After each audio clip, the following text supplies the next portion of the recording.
Hi, this is Kevin with your daily Forex report for December 22nd, 2011. Right now we're looking at the US Japanese yen pair on the daily chart.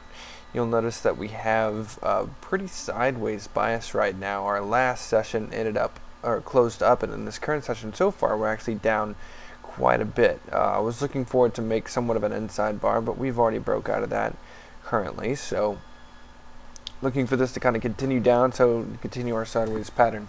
Look for this symbol to go as high as 78.49 and as low as 77.81. Look for some support around 77.98 and some resistance around 78.32. Alright, moving on to the Euro USD, you'll see this actually had a really large dip recently, and this is a daily chart by the way. Really large dip recently, and over the last week or so it's actually tried to rally back but has failed a few times, and so now we're just kind of in the sideways movement. This could be a retracement and to continue downwards, but as you'll see here in a little bit, I'll tell you why I think that's not the case. So look for this pair to go as high as 1.3174 and as low as 1.2923. Look for some support around 1.2986 and some resistance around 1.3111.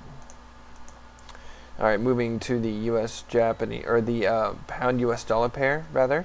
This pair currently has on the previous couple of days we had a high that was right around a key area of resistance around the 57.73 level.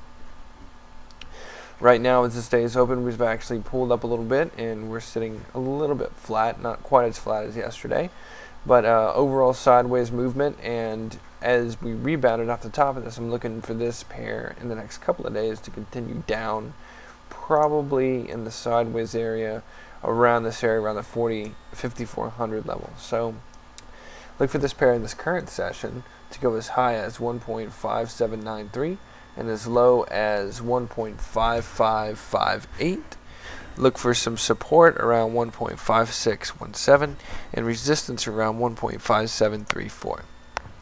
Last but not least, we have the US Swiss. This particular pair has in the past few days been dropping over a surge upwards. This pair has been moving upwards for quite some time now, surging upwards and kind of falling back, surging upwards again, and now we're in the midst of another fall back. Let's see here. Probably this trend line here is actually a really good indication of what this pair has been doing recently. And if you look in the past couple of days, we actually had a major level of resistance.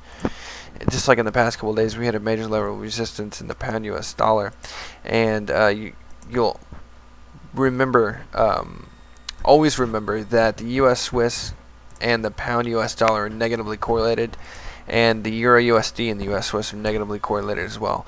This means when the US Swiss goes up, the pound and the euro tend to go down, and whenever the pound and the euro go up, the US Swiss tends to go down. So since we both hit a major level of resistance in the US Swiss a couple of days ago, as well as the pound a couple of days ago, it leads us to believe that these areas of resistance are actually stronger, since they are confirmed between two different pairs.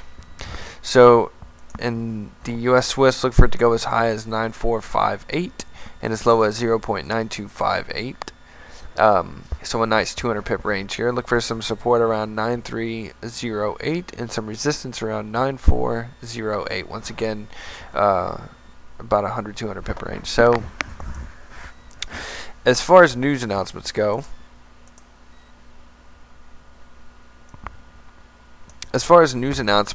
tomorrow at 8:30 in the morning is going to be a pretty good news announcement area. At 10 a.m. is actually going to be a good one too. 8:30 in the morning Eastern time, we have durable orders, personal income, and PCE prices. So I mean, all three of these together tend to move the market a decent amount.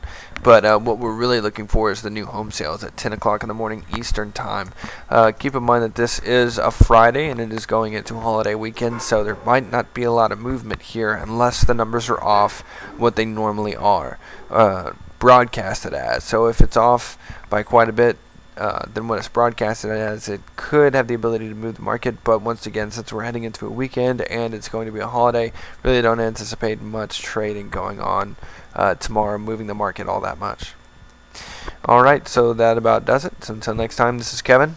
Good trading.